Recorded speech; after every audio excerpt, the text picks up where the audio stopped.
So we wanted to start the meeting off with a kind of discussion of the types of kind of sellers generally that we come across, and John and I talked about it. And I think there's kind of three categories of sellers that we'll encounter. And Mark, you've been on a lot of appointments, so I want to get your thoughts on this too. But the idea is that some of the people that we meet with are, I guess what we would call like reasonable people. They're very with it, having a normal dialogue with them. They understand, they know some things about selling a house, and the conversation is going to be like something that you might have here in the office. Second category is people who are sort of somewhat reasonable, right? They're kind of with it, but generally they're, they have some misconceptions about like how the process works, but you would have to give them a little bit of information to make them sort of to be compelling to them. And then you have kind of a third category of people who are sort of totally out to lunch, right? And like they're, they don't really have any interest in talking about like the nuts and bolts of selling a house. They just kind of want to socialize. They're not really that interested in hearing actual information. And then for those people, it's basically like 100% rapport. So those are kind of, I think, kind of three broad categories of people that we're going to be meeting with. Mark, what do you think? Yeah, that sounds about right. Yeah. And what percentage of sellers do you think falls into each category in your experience? So there's out to lunch. There's moderately reasonable, or mostly reasonable, or somewhat reasonable, whatever you want to call it, and then like super normal, totally reasonable people.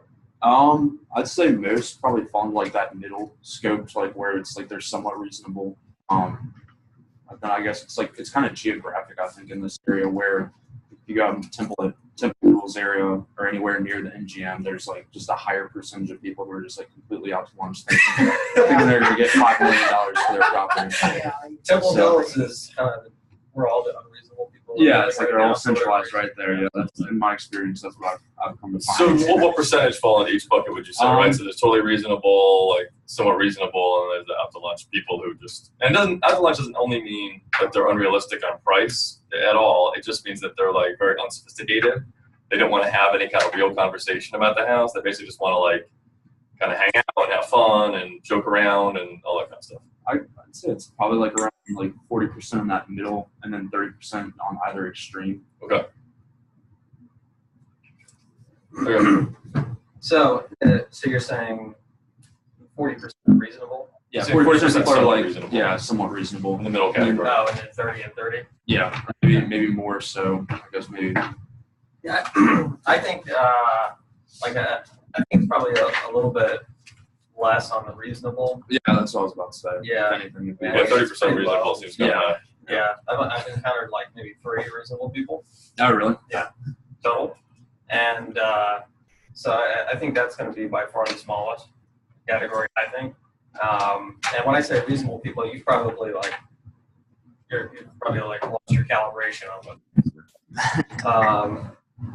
So I think you're meeting with a lot of people who are kind of somewhat reasonable, and a lot of people who are, like 10th Street people of the world, which I would say is somebody that is unreasonable. Yeah. So I had a meeting last week, for example, and without exaggerating, this guy told me about having his testicles removed for about half an hour.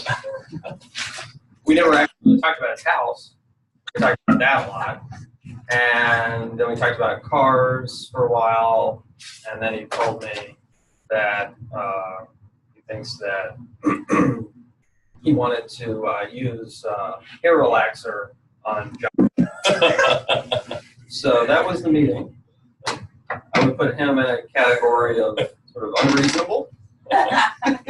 And I guess the point of this is to say, what is the whole point of trying to figure out who you're sitting in front of, because it matters in terms of your presentation, right? So for example, with that guy, am I going to talk more or less about soon and marketing and all that? Yeah, Give us trust. yeah, Right, exactly. yeah. So I started talking It's all about, rapport. you know, Trulia, and then he wanted to talk about, you know, his surgery. So at that point, we just didn't talk about the house a whole lot, and we built rapport. We talked about cars, etc. So I think the more unreasonable they are, the more rapport. So if this is an extreme example, right? But I think that was like 99 or 100% rapport, because that guy signed up for a listing, and we barely talked about his house. He just didn't want to talk about it. He didn't care. He wanted to talk about other things and then develop enough trust. He was like, okay, yeah, I'm good. Like, you take care of it, right? And then it's going to be for someone who is somewhat reasonable, it's going to be a mix, right? But I still think rapport for someone who is kind of in that middle category, and you're going to have to use your judgment. Rapport is it's never going to be less than 50%. It's probably going to be more like 75, 80% for that middle category. You'll probably have to say one or two compelling things that are actual things about the house or what you're going to do. But then the rest of it is going to be sort of rapport based. And then with the reasonable people, it's going to be maybe 50-50 or something like that. So I think it's important to kind of be aware, thinking about this for every meeting. And I think you'll find that the majority of the people that you meet do not fall into that first category of reasonable, which means that you're going to be spending probably at least 60, 70, 80 or more % of the time in most of your meetings building rapport.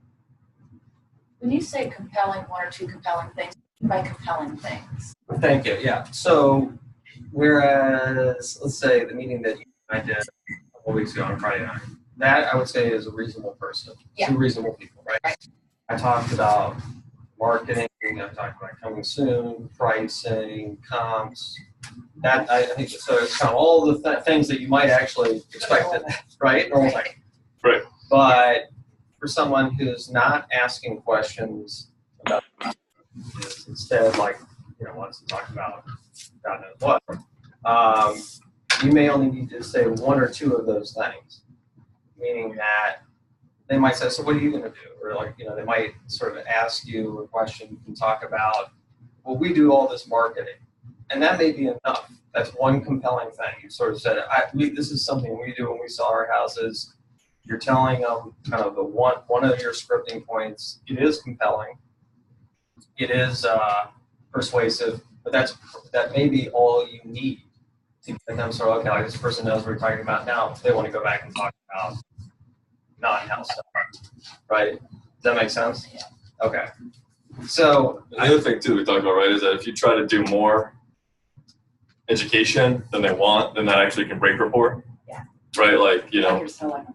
Right, exactly. Like they just want to kind of vibe and hang out with you and have a good time and laugh and joke around and feel like they like and trust you.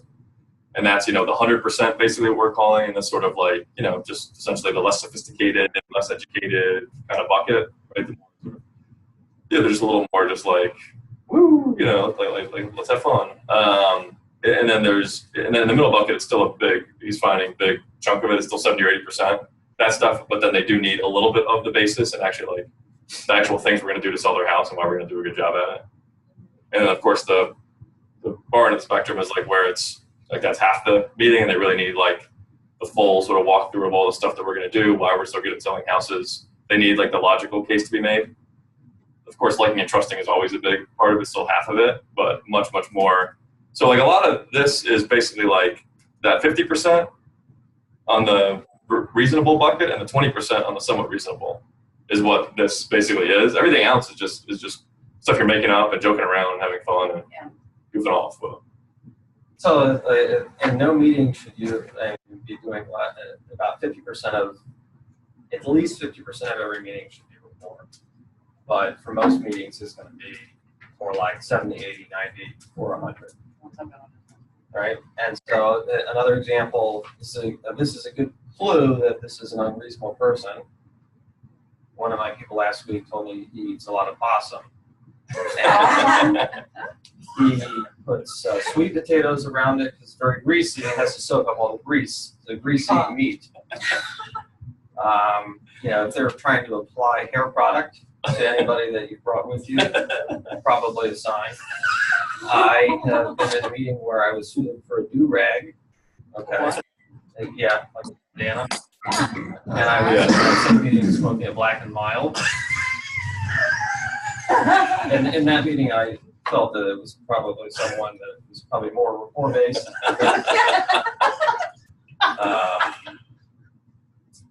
So it is, I think it's important to just kind of be aware of who's across the table from you, right? And you guys are doing that anyway, but think about it maybe in these terms, because it really emphasizes the importance of rapport, right? I mean, I thought maybe like 5% of people I met with were like reasonable. And then only in that 5%, you're doing 50% rapport, 50% education, all of that. So in most of my meetings, it's like 75%, 80%, 90%, 90%. And so it's going to be, and I think that makes those meetings easier.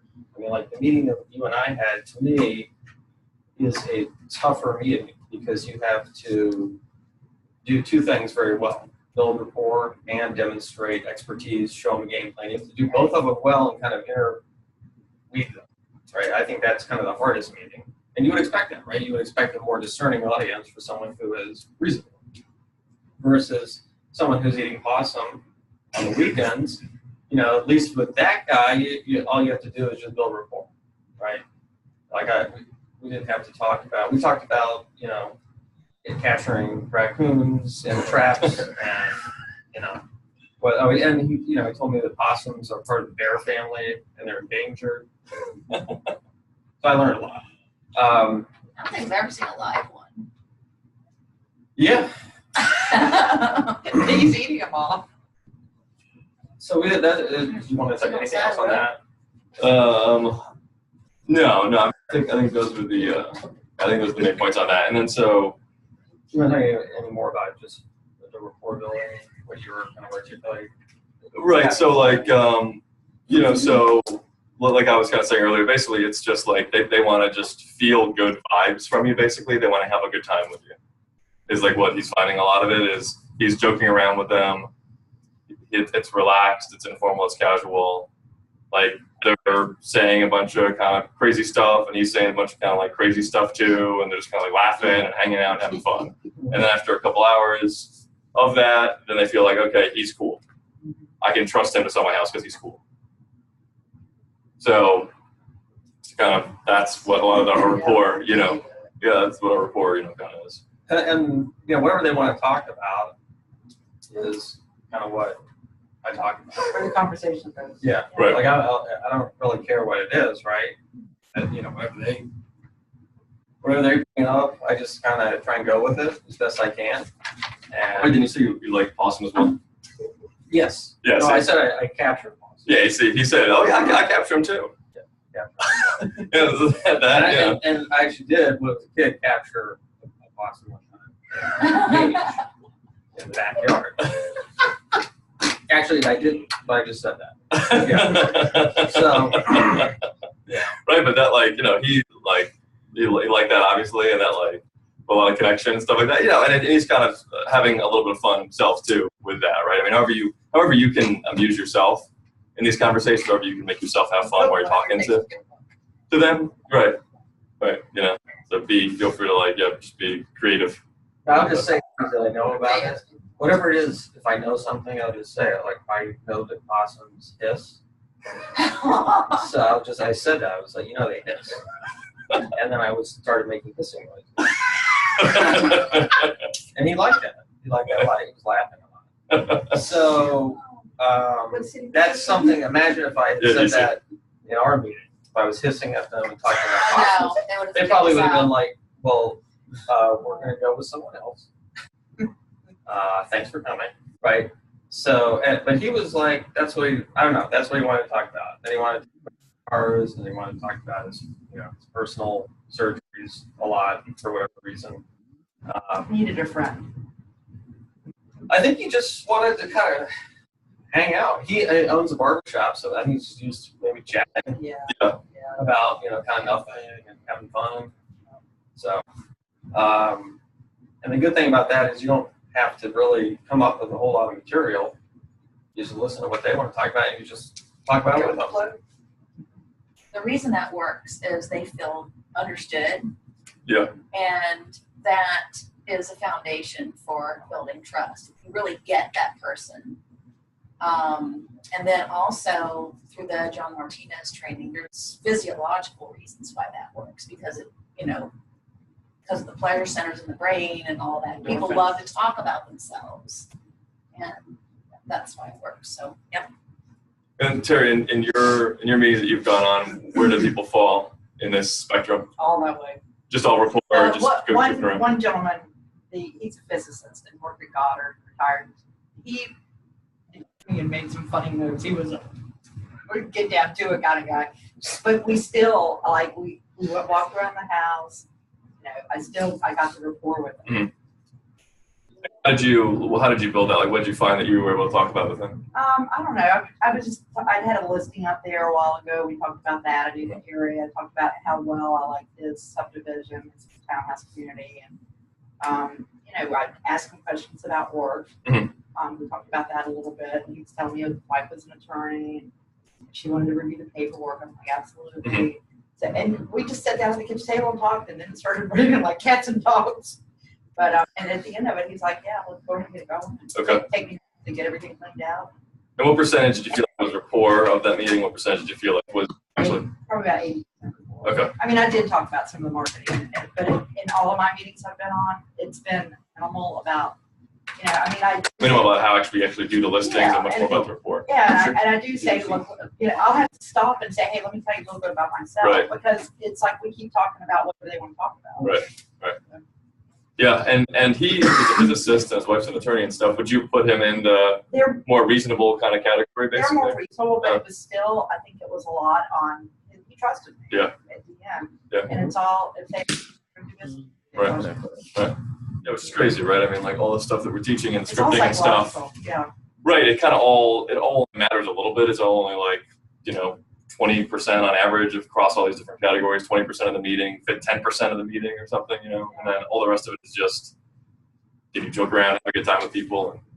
And, I've just been on a few, but that's been my experience. okay. Yeah, that's good. And I think too, with because we are, a little bit unique in what we offer and how our style is, how we go about getting business, I think more, attracted to somebody like us versus a regular one, obviously. Right. They don't want to go through all that ananyway. Right. They don't want to hoopla. Did you find that, like, compared to when you do regular listing appointments, typically that these people are a little more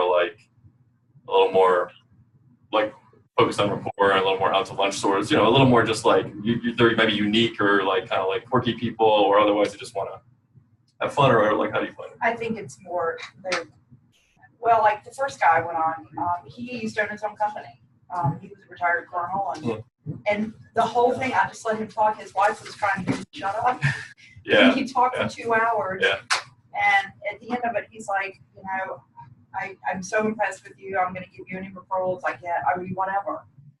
And he wasn't ready to list his house, but it went back to letting him talk and then just sitting there and agreeing with him. Yeah. And, Is that the case in the normal listing appointments that you had done before this as well, or how? no, it's more, let's get out of business. So they want the whole pitch. They want to hear your marketing plans. I always had at least a 2-hour appointment, sometimes longer, but because I'd go through a full listing presentation.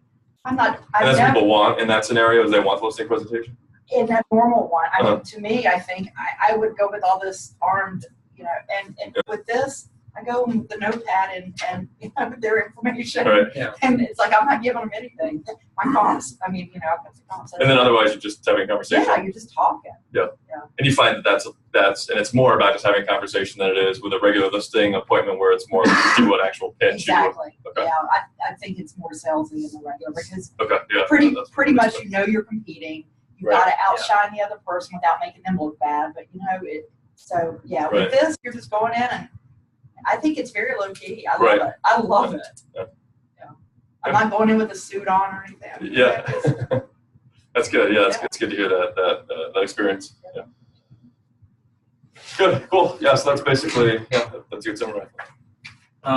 So if you want to take a look at the handout, this is sort of an annotated version of what we were looking at last Tuesday morning. I've added some scripting in. I'm going to be adding to this week by week, but the scripting is in italics. So if you just want to look at the And basically, these are like the three things, right, that you said, like, yeah, these are kind of like the key things that you might want to be armed to say. But take a look at this first one under explain options people have when they want to sell a house. Just give it a minute, read through it. I'll share it. Who's in the? I'll share it with Julio as well. I don't know if you can hear us. Who's there? I don't know. John, could you print another one? If I'm disagreeing. Another one? Yeah. Yeah, I got all.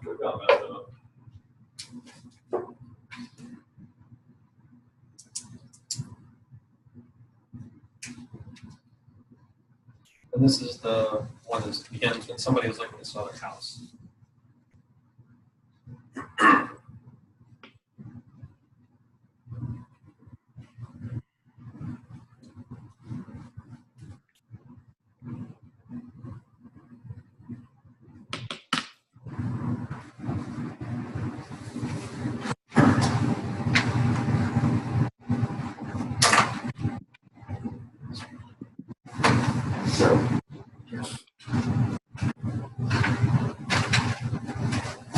I really think the positioning is very innovative. That's the room for you. You're kind of tackling.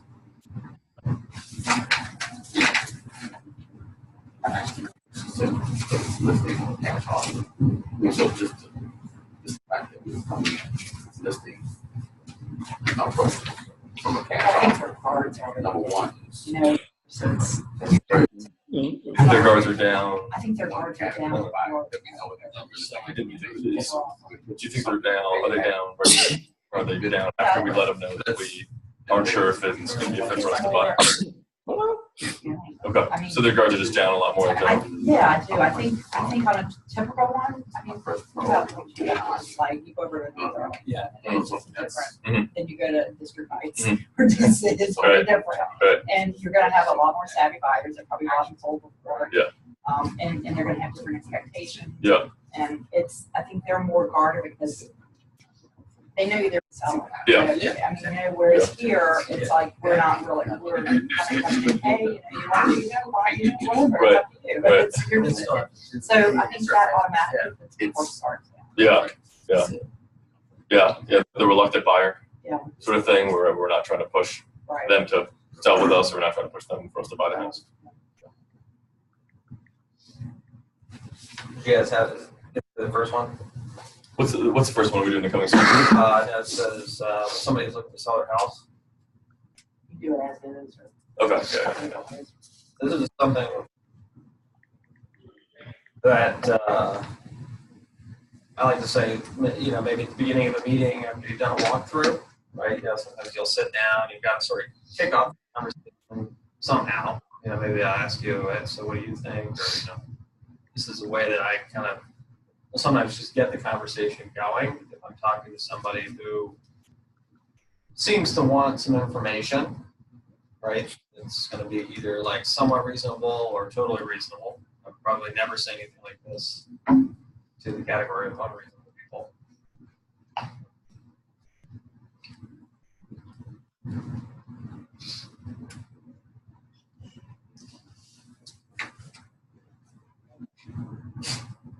So what I think is helpful about some of this is it's neutral, right? You're saying whenever somebody wants to sell a house, you kind of have a couple options, right? For sure. People are you're not saying anything anybody can really disagree with. Nothing controversial, nothing salesy. You're just saying, hey, you got a couple options, and then you're telling them about those options. I tell them that as is thing. It's as is as an investor versus as is on the market. Not because it's particularly important at this stage, but it sort of demonstrates some amount of expertise. You're educating them, and it's a way to just kind of blather on about, you know, the process a little bit and get the conversation started. So,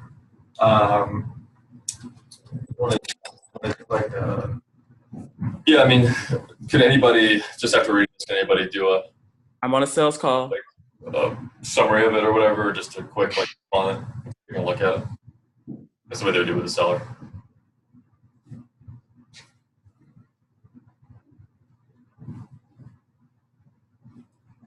Terry heard me say this basically verbatim. This is from our meeting. Yeah, I remember most of that. You did a lot of talking in that meeting. And, but that was good. They were listening. You had them engaged. And it makes sense as I read it. I have purchased property as is before, so I can relate to this really easily. And I remember when I did, they said it's as is. I did have a home inspector go in there. And my home inspector, you know, found some things. Fortunately, they were all cosmetic.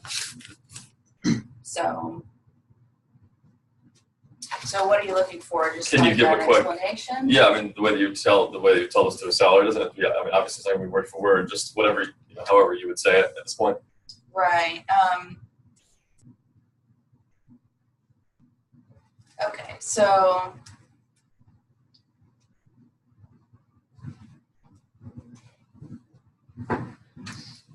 when somebody goes to sell a house, there's a couple ways you can go with that. You can, what do you guys think? You're on the market traditionally through an agent. Most people can sell to an investor. Okay, yeah, because I didn't go that route. And so selling to an investor, if you go that route, super easy. It's quick. There's no contingencies. There's no need for home inspections, things like that. If you can also sell your house on the market as is, it's a little bit different. You're still not fixing everything up, or anything for that matter. But your prospective buyer is going to want to do a home inspection, and that's going to be true for any individual looking to live in the house to buy it that way. And their home inspector is going to find something. The risk in that is that you know, they could find something that's going to be a big expense and that will cause them to want to back out of the agreement, or not. So let me ask this. What is the point of doing scripting like this sort of at the beginning of the meeting? We talked about this a couple trainings ago. This is sort of like the pros and cons, right, that we talked about. Like you have a couple options, each of them has pros and cons, and then you kind of go through them. What is the point of doing this? You're educating them. Right. And you're also setting it up. You've not told them what we're going to offer, Right. or which path we're going to go down. Exactly. So now you're giving them the options, and we can fulfill both paths. Here. It sets the stage for more realistic conversation. Yeah. You're like saying you got a couple choices, right? And here's the good things and the bad things about both. You're being kind of real about it. And then what are you hoping that they're going to do? They're going to hear it and do what?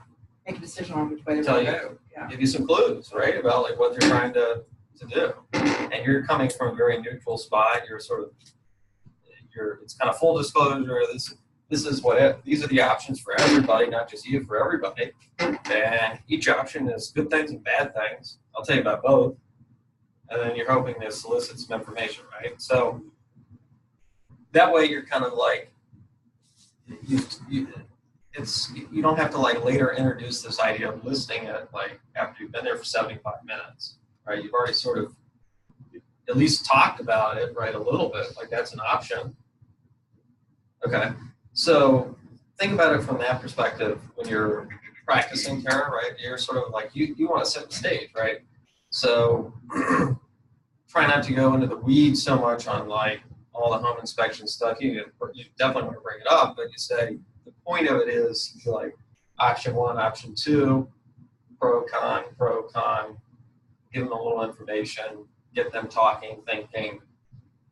And a lot of people will respond to that, right? They're going to say, oh, I don't want to do that, or that's what I want to do, or, you'll get some kind of nugget from them. Marvel, do you ever do anything like this? Yeah, definitely. Like my scripting is somewhat similar. I'd say just kind of more like what Terry was saying, like going through the pros and the cons, kind of either side. But yeah, I definitely think I could practice this a little bit more just to help build confidence in the beginning, just showing that we know our stuff as opposed to kind of stumbling over things, just touching on. It'd be better to have like a more set plan of attack, I guess, So, to go in your way. all right, so look at this sentence here. At the end, it says, when we sell one of our houses, we'll negotiate that down to like 7 days. It's short. That last couple of lines there.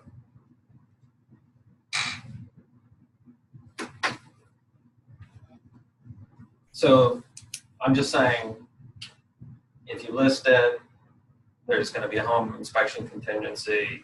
But when we sell our house, we try and make it as short as possible. That way we know one way or the other, we don't waste a lot of time, right? So that, to me, is something that anytime you're like doing kind of an educational thing, you want to kind of close it with that. That's a sale. That's a total sale plumb. I mean, it's soft sale.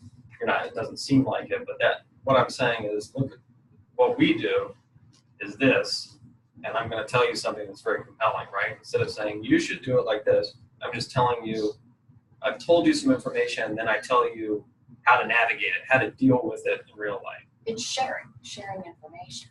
That's neutral. And so but I've basically kind of given you like a problem, or I've told you something, and then I've told you how we deal with it, right? And so I try, whenever I'm doing education, I try and end a segment with something like that. When we do it, this is how we do it, and that's really the way to do it. Well, you're doing it based on our experience selling our houses. That's where, like we talked about last session, that's where everything comes from, right? It's like, we're here, we're going to share with you our advice based on our experience in selling 180, 190 houses. Last 5 or 6 years is what we do. So something that you consider when you go to sell your house, whatever route you take, whether you do sell it to an investor, or whether you go to an agent, sell it as is, whatever you do, these are the things you want to like kind of keep in mind. So we're sort of leaving all their options open, not seem like we're trying to steer them, right, in any one direction. And so what we want to do too is with the scripting is like, there's only really like 3 things basically so far that like Kevin's identified as like the really critical things to share with the sellers that he's found like hit really well and be most compelling for him. And that's what we scripted out here, these 3. So we just want you guys just to memorize this. You don't have to do it obviously verbatim, but like just start that way, like just basically verbatim, and then of course you can put your own spin on it. But because there's so few things, like it's like a page and a half of scripting. Yeah, we just want everybody to think you could just memorize it that way and just drill it, and then everybody can do it like in your sleep in the meeting. So let's, between now and the next one, just make sure that you just memorize it or as best you can. Okay. Yeah, do some practicing in the next training too. Yeah. And but just to emphasize this point a little bit more, I haven't read the second one, but if you look at the second set of italicized text there, I'm talking about pricing here, and then again at the end I say, we've sold, I think it's 186 houses, and we still spend a lot of time on figuring out price. It's so important. We go through this exercise every single time. Same concept. It's like I'm educating, and then boom, I'm like saying something compelling about how we do it at the end. And it's, I think that's where you kind of like get people to start to nod. They're like, you've identified an issue that they're going to have to deal with, whether it's pricing or,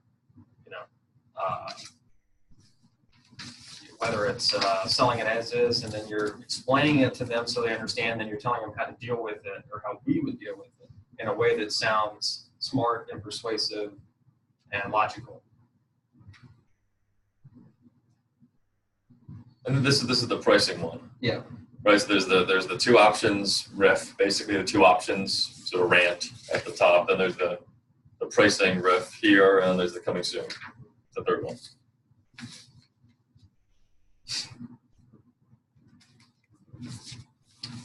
I have a question.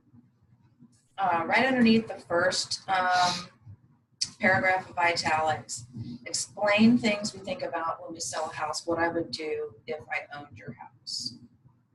I actually got asked that on the last appointment I went on. Just like, kitchens and bathrooms. I mean, I didn't know really what to say. You got asked what updates they should do? Yeah, what updates should I was thinking about putting some money into the house. What updates should I do? Yeah. Kitchens and bathrooms. That's, One thing I've always told, whether they're a buyer or a seller, is put yourself in the other person's shoe, like the seller. He hasn't updated his house since 1995 when he bought it. And I said, we're going to sell this as is. You can disclaim it versus disposing everything. And think of it as you're walking in this house, you're a buyer. You're going to see that everything in here needs to be redone. And that way you're not on the hook for anything. They can do a home inspection, but it's for informational purposes. But I think if you tell them to put, well, you're the buyer coming through here, what would you want to see done? Yeah. Or you're the buyer, you're the seller or whatever. Mm-hmm. Yeah. So I mean, our general advice is to do as little as possible. Right. Because it is a seller's market right now, and anything will sell at this point, which is true. And then also it's to our benefit and frankly their benefit too. They don't have to live in a construction site for 2 months and maybe get a return on that. Right. Maybe not even get the greater return. And plus we have to wait 2 months to sell the house. And they don't really need to in the seller's market. So, that's what I will tell them, is that we really don't recommend you do very much at all. I mean, if they're Mr. Seller, if you really want to do something, like you can do interior paint. Like that's the lowest cost, highest return thing that you can do is paint inside. Like a fresh coat of paint, it smells better, it looks good, the walls look good, clean. Paint the trim in the doors too. It can look like a new house. Like declutter and paint. Yeah, I mean that's the extent of what I generally am going to recommend. Because like let's say that they do like a new granite countertop over their crappy cabinets, a lot of buyers are just going to say they're going to have to redo it anyways. So if someone's super insistent, I would say, so the decluttering thing is always, so the sell it as is, just declutter, clean it up is always like a go-to. We can do the light staging like we've talked about, right? With our staging consultant can come in and do light staging for you. That's always like what my first recommendation would be. If they really, really like insistent on doing stuff, most of the time they're not, then you can say paint, interior paint. And that's the extent of what I would ever recommend to someone. Right. Mm-hmm. But generally you just say, hey, you can sell it as is, just do a super good cleaning, declutter it, and we can do a light staging for you with our staging person. Yeah. And I guess, right, I don't know. I think that's exactly.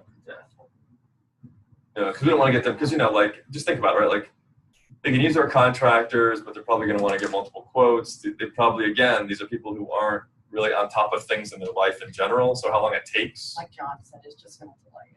Yeah, it's going to cause a lot of Right. issues. Well, another thing about this particular lady, she's not even looking to sell for like a year from now.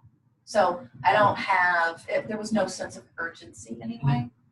So I said, I just focus more on the as is. You can sell it as is. You really don't have to do anything. We don't. Mm-hmm. And what's the thing that you could say why she should sell it now instead of wait a year? I mean, it may not I work, don't know what but the market's going to be like now. Right. And, And where's- and- talking and- about that. everything. right. And where's the market now? Yeah. Right.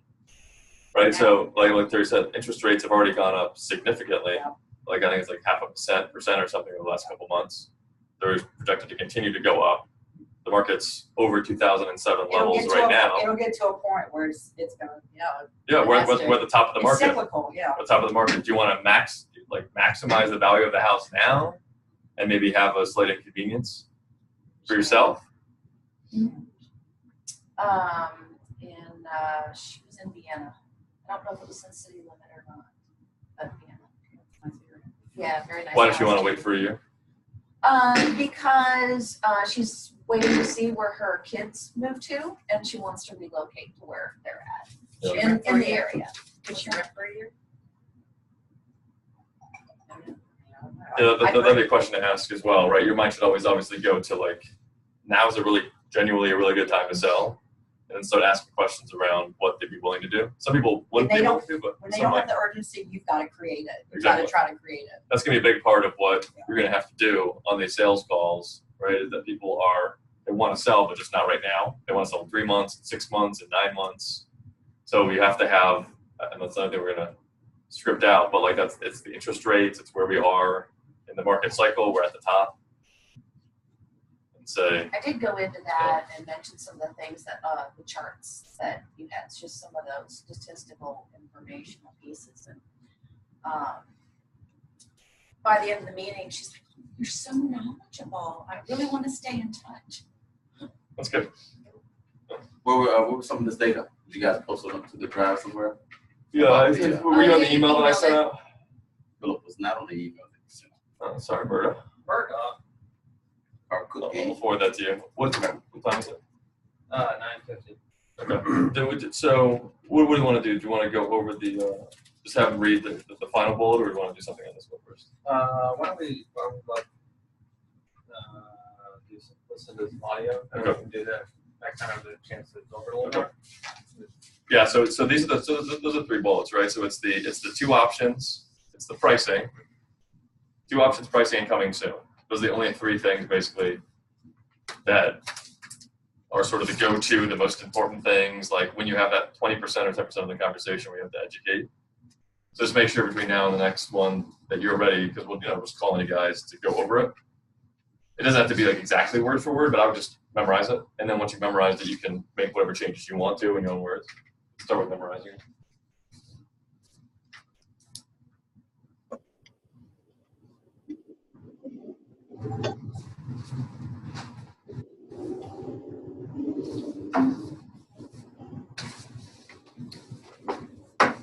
Keep my other computers. So we're going to do some rapport examples. That's what we're doing this one.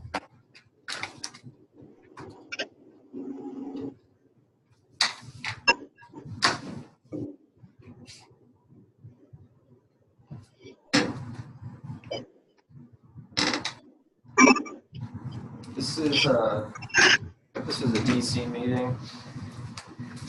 She is looking to move to Temple Hills. So Yeah. Yeah.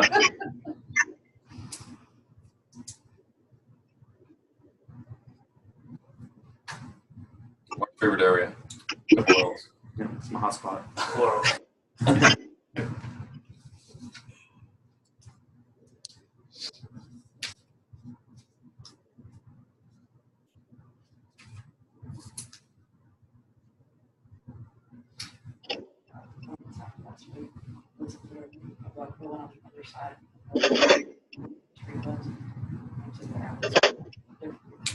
Better. Yeah. Yeah, we do a lot in PG County too. Yeah, it's funny, there's 4 people. Yeah. Because the MGM, Harbor. Yeah, that's a real common objection. Sorry, it's Peachy County. Yeah, I mean, it's, What it is. right. It's tough though, man. Somebody really isn't made up about that. I mean, show them the comps.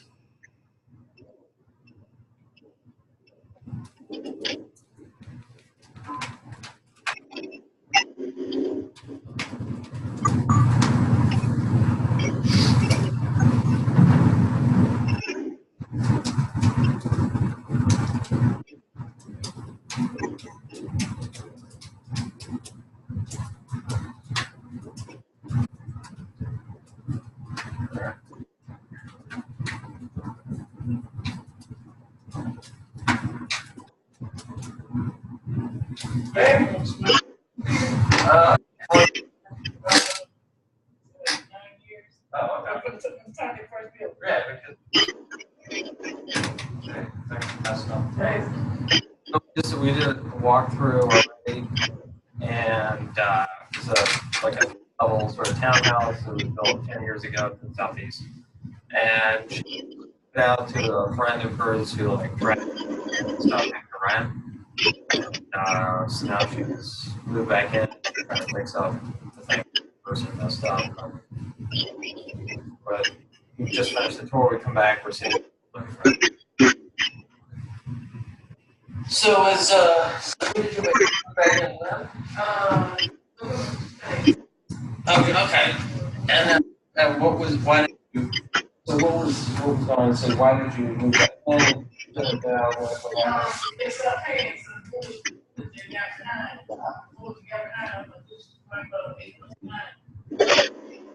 I had to shoot. They get this about it.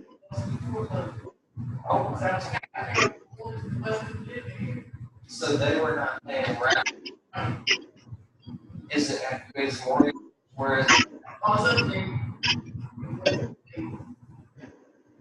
So was it pain to get rid of them? Oh, yes. Yeah, it's in DC. Very difficult. It's very difficult. If you're a 10-year-old, they can say, oh, I'm not going to stay in overnight. It can take a long time. I don't understand. Yeah, I see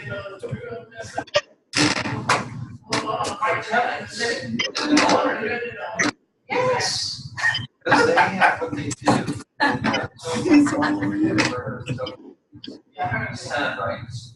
So we bought a building. My partner and I bought a building, 4 units, and it was about 8 minutes a year to get everybody out. And they were all empties. And because they wanted, it was like, and it's, they were raising the owner. And then they said, no, we're paying. They said, we're not going to pay anymore. And it's like, oh. Well, thanks. Yeah, and then there's other people. I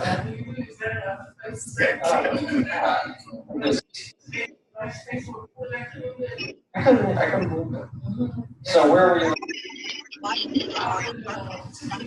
Okay. Did you sell or did you rent it? No, so that's good. Oh, okay. So let me show you to maintain.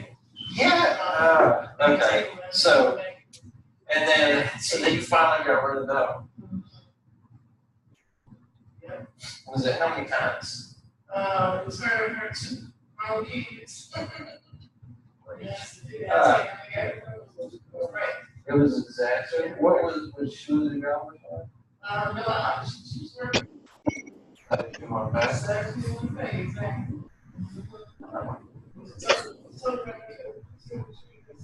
What did you decide? I'm not going to blame them to go back and forth so many times. But I had a lot of time to go back because I didn't survive my learning to also too much game. That's what she's so long. Oh, yeah. No, I still never got one. But we have to have this is like, that's what gave her more rights.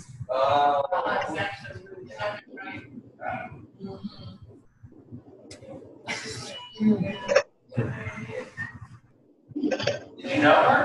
I guess not. What is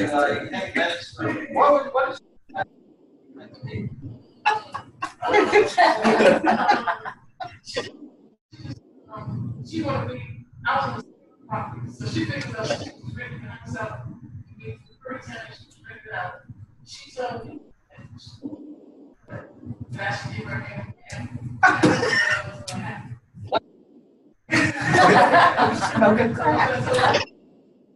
Why would she want that? Why did she make it? Because she was good enough to want to be. So she told me to work for her. I stopped her hand out. That's not true. That she couldn't do that anytime she wanted to. Like I was home. Right. And you bought that. Exactly. It's your house. Exactly. So she told me. So, she would have stop paying. That's it. That's unbelievable.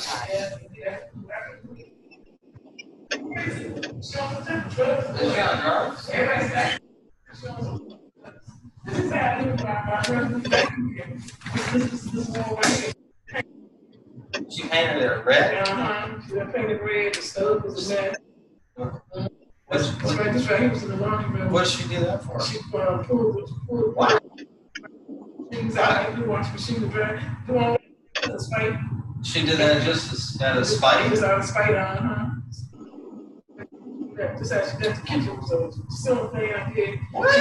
She got that in the middle. Bad,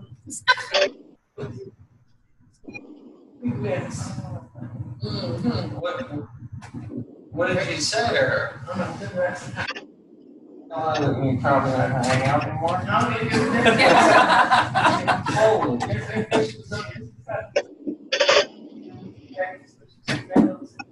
What the heck? Transformation years now, big transformation. Yeah, it must have taken a lot of time. It takes a lot of time. What did she say? I mean, was she like, I would have been so way mad. Man, I take it. Did you tell her? Oh, yeah. Were you like, You know, she was messing all up? And then she, yeah, and then grab her. Get her own house, man. She moved to super, so they get her own house. why did you sue her? Because she messed up. That's what I'm in the process of doing. So, yeah, you should sue her. Take her to court, sue her. And what did they, Yes, what are you gonna take it for? Yep. Damages. Yeah, damages,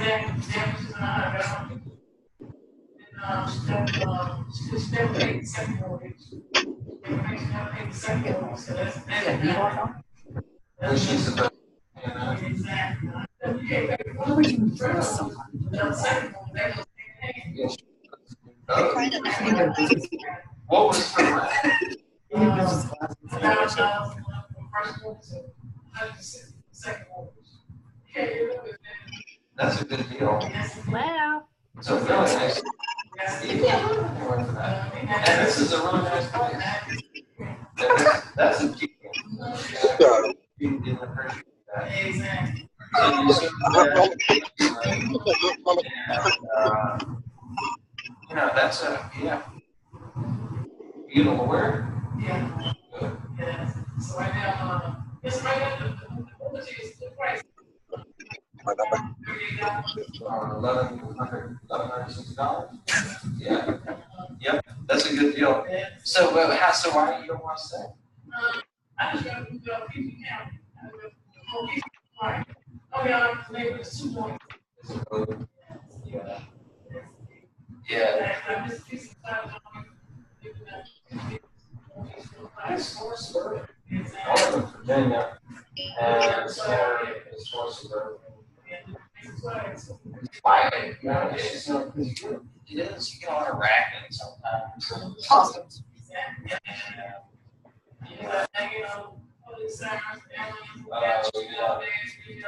It's like, yeah, it's like, and then what, so, what are you gonna, you think about mountains there? Nice. Yeah, you can tell what else to do that. Oh, yeah. You were at them. There's some Right there. good deals right now. Because I do a lot, I've got a lot of houses. And, okay, so we're at a time. I think it's, you know, obvious why I played that, right? I mean, I could, it's like another hour and a half, it's all like that. So we never talk about really anything other than whoever that was. So that would, I would, is an example of what we talked about, probably unreasonable. Basically, like 99% report.